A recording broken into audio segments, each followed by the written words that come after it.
Šiandien keliaujam įdomiausius Skauda vietas. Kelionę pradėsim nuo didžiausią Žemaitijos nacionalinį parką Pelkės, kur įrengts Barstytalių apžvalgos bokštas. Toliau pažintiniu taku keliaujam ant Auškalnį, nuo kurio atsivervaisi tolumas ir stūksa įdomiausi akmenys. Nenustebkit, čia sutikiant žuliaujantį Žemaitijos raganą. Pravažiaudami užsuksim prie antrą pagal dydį kaštoną Lietuvo ir paparčius senoji jau dalksnį.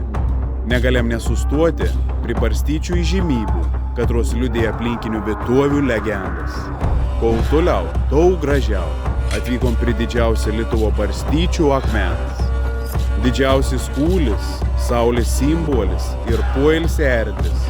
Čia yra Skaudė yra ir seniausia istorinių šaltinius paminėta veida – Apaulis Piliakalnis.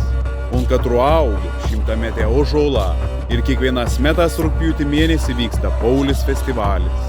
Negalėm neužsukti į Žemdirbį muziejų, katram gal pamatyti senovinis klėtis, įvairiausia technika ir kitas įdomybės. Norit ramybės gamtuo, tada keliaujam prie Truikinų šaltinį, kur į žemės trykš gėls vandau ir girdas vandens tekėjams. Toliau keliaujam į unikalų Izidoriaus Navidanską parką, kur galėsite apveizėti įvairiausius augalus, pasivakščioti po parką ir pasimėgauti ramybę.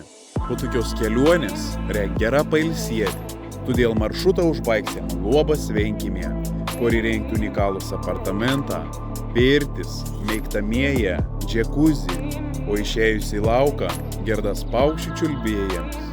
Norit tikslaus kelionių maršrutą? Nuoroda komentarus.